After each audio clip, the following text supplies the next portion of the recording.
अस्सलाम वालेकुम। कैसे हैं आप? आज मैं आपके साथ होटलों में जैसे शलजम और गोश्त का सालन बनाया जाता है उसकी रेसिपी को शेयर कर रही हूँ।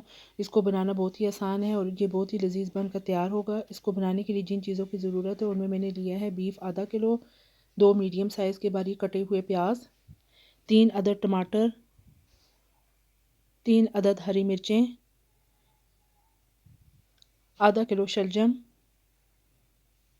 हल्दी पाउडर 1 टीस्पून, कश्मीरी लाल मिर्च हाफ़ टी स्पून, साबुत गर्म मसाला जिसमें हाफ़ टी स्पून सफ़ेद ज़ीरा, 8 से 10 अदद काली मिर्चें, मोटी इलायची और 2 से 3 अदद दालचीनी के टुकड़े हैं, 2 टेबलस्पून अदरक और लहसुन, दड़ा मिर्च 1 टीस्पून, खुश्क धनिया पिसा हुआ 1 टेबलस्पून, कसूरी मेथी 2 टेबलस्पून,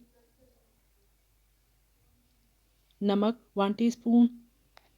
चलिए जी रेसिपी को बनाना शुरू करते हैं। प्रेशर कुकर के अंदर मैंने हाफ़ कप कुकिंग ऑयल को शामिल किया है। इसमें आप प्याज को शामिल कर दें।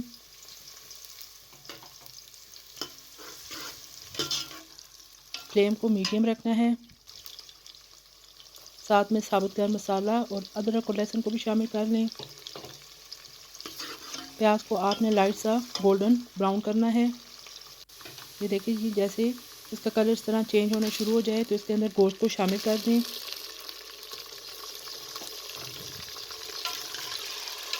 गोश्त को इतना भूनना है कि ये पिंक से वाइट हो जाए।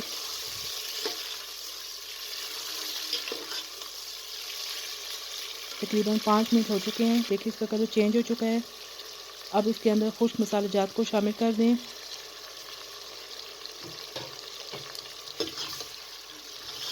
तमाम चीज़ों को अच्छे तरीके से मिक्स कर लें।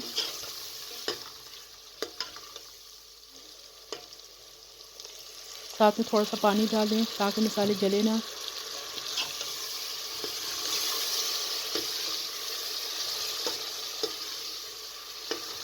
मसालों के साथ देखें गोश्त को हमने अच्छे तरीके से भून लिया है। अब इसके अंदर टमाटर को शामिल कर लें।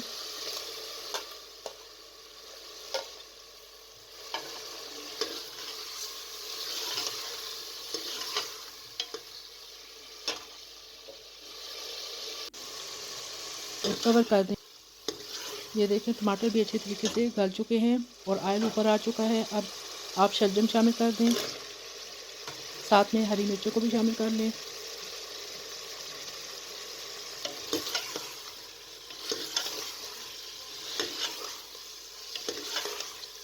तमाम चीज़ों को अच्छे तरीके से मिक्स करके मज़ीद 3 से 4 मिनट तक भून लें।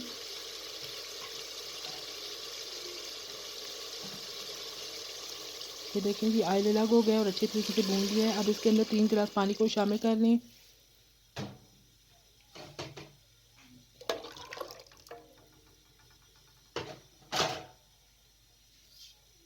और ढक्कन लगा लें। ये देखें जी तकरीबन 15 मिनट हो चुके हैं और सालन हमारा रेडी हो चुका है। गोश्त और शलजम अच्छे तरीके से गल चुके हैं। ये देखिए जी मज़ेदार शलजम गोश्त का सालन रेडी है। आप भी इस तरीके से ज़रूर बनाइएगा और मुझे कमेंट बॉक्स में बताइएगा कि आपको मेरी ये रेसिपी कैसी लगी है। अगर आपको मेरी रेसिपी पसंद आए तो मेरे चैनल को सब्सक्राइब और शेयर या से कर दीजिए और बेल आइकन को भी प्रेस कर दें ताकि मेरी हर आने वाली नई वीडियो आप तक पहुँच सके। इजाज़त दीजिए। फिर एक अच्छी सी वीडियो के साथ आपकी खिदमत में दोबारा हाज़िर होंगी। अपना ख्याल रखिएगा। अल्लाह हाफिज़।